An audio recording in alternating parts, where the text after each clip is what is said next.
Yes, yes, I'm so very, very, very happy to see you all as well. I'm very happy to see Sega sing. How are you, man? You doing well? It's good to see you.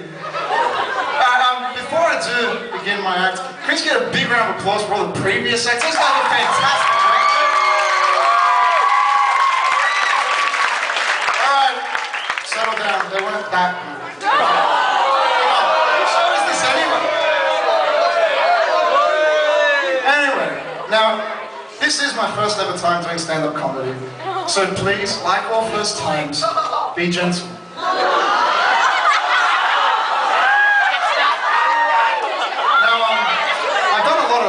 Research and preparation for this though, because I've always been the kind of guy who's believed in doing things properly. I just wish God had the same thing in mind when he designed my face.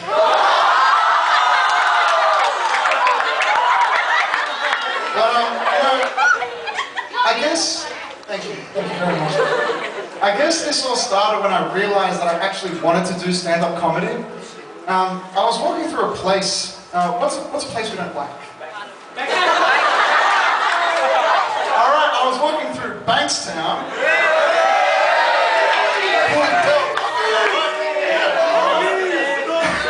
I was walking through Bankstown and I was suddenly attacked by a large group of thugs. They demanded that I hand over my wallet and phone.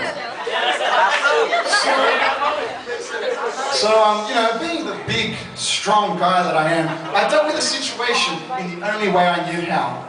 Please don't kill me! I'm too cool to die! And the biggest one of the group comes up to me and he says, "You think you're funny or something, do you?" And it was at that point that it hit me. Yes.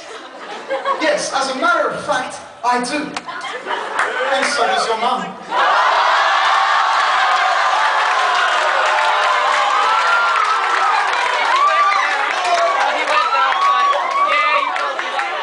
So, 17 stitches later, I decided to watch some of the comedy greats at work to get some inspiration for my own act. So this was people like Eddie Murphy, Russell Peters. Into the audience. Dylan Moore and Robin Williams. You know, people who are really veterans of the industry. And the one thing that I learned from them, and one thing they all had in common, was swearing. Swearing as much as is humanly possible. Yes. And, you know, I approached the organisers of Cafe Casula about this and they said there is to be absolutely no swearing in my act whatsoever. So I told them to get funny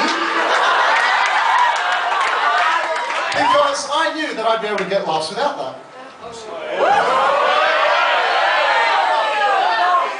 Anyway, the second thing that I came across when doing my research for stand-up was that I needed to come out here and be myself, be my true persona, you know, who I really am. I couldn't do that either, because you can imagine the ruckus we have if I came up here in my Batman suit.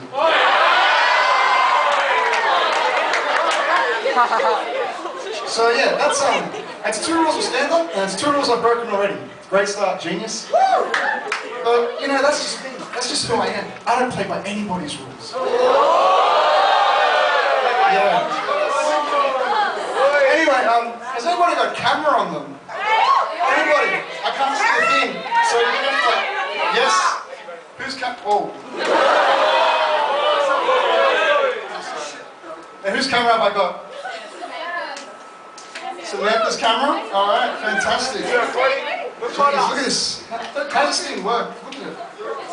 Like, this served in World War II or something.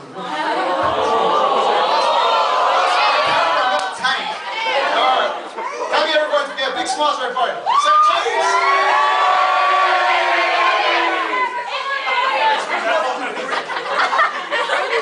Could you please set it to take a picture?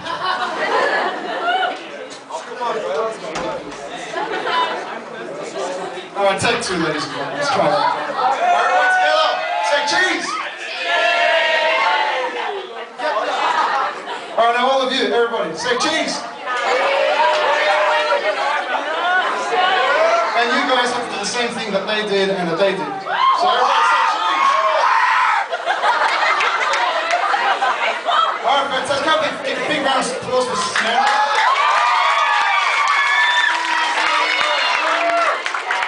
So, like, was then, when I was taking the pictures, I told you all to say cheese, and you all smiled and laughed and giggled. Can I just ask you what on earth is amusing about a piece of cheese? Like, seriously, when was the last time you were, I don't know, making a sandwich in the morning, getting some bread, some salami, it's German salami, so you know it's quality stuff, and now for some cheese. It's obvious, it's really obvious. There's something very, very wrong with photographers. And you know, I'm the kind of guy who needs a little bit of encouragement to smile because my fake smile is absolutely atrocious. So, you know, to make that happen, the photographer's going to say something ridiculous like, "Say girls," and he's obviously going to get this response from me. No, what he's actually going to make me feel is very sad and very concerned for the future of humanity and of the photography industry. So, because I'm feeling that way, I have no choice but to bring out one of those trademark, frightfully fake smiles and risk breaking the camera and the soul of the photographer. And something like this.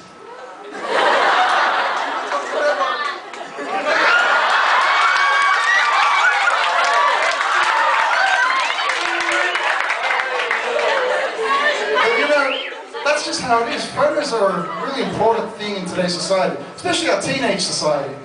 Yeah, yay for teenagers, George. Yeah! I love teenagers, don't we? Anyway, yes. They're a very important part of our teenage society. And it's obvious for our display pictures on Facebook, where we all want to look the very best that we can. Now, as I or any other expert will tell you, a teenager's happiness with their bodily image is directly measured by the amounts of likes and comments they get on their display picture on Facebook. So, to get those likes and comments as high up as possible, we will resort to some incredibly extreme measures and some incredibly extreme poses. For example, please note that, yo, I got me a mobile phone with flash, I'm taking this picture in my mama's bathroom, so that makes me gangster pose.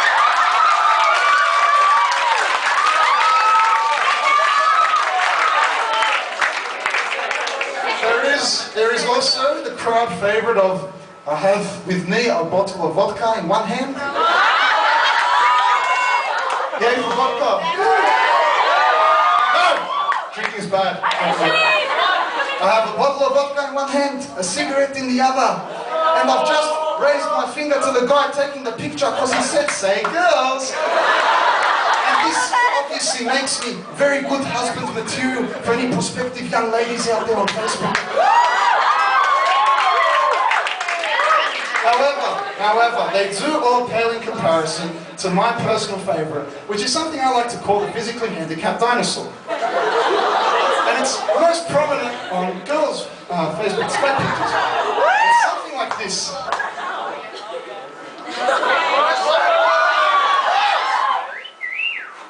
Sexy.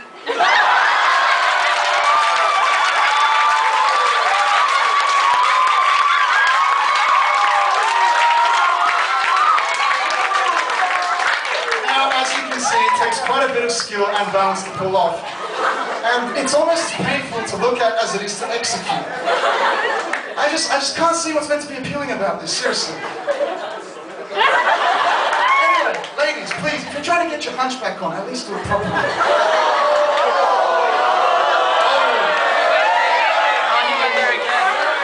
He went there again. Anyway, but you know, there is one thing that all these people do have in common. And that is that they are single. It's not very difficult to figure out why.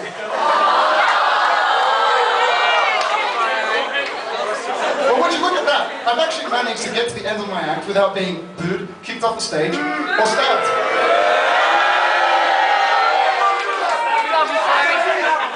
So I should have let you know. But I just want to thank you all for coming out tonight. You guys have all been absolutely fantastic. You. Yeah, you. I'm joking, you're a great time. I love what you've done with your hair. It's amazing. Oh, game for girlfriends. Anyway, yes, I was sitting down on the couch with my girlfriend and we're watching they've got like the recaps and highlights of the royal wedding that was on TV. And I'm just sitting there and I notice these crowds and crowds of women all dying and screaming and fainting and crying for Prince William.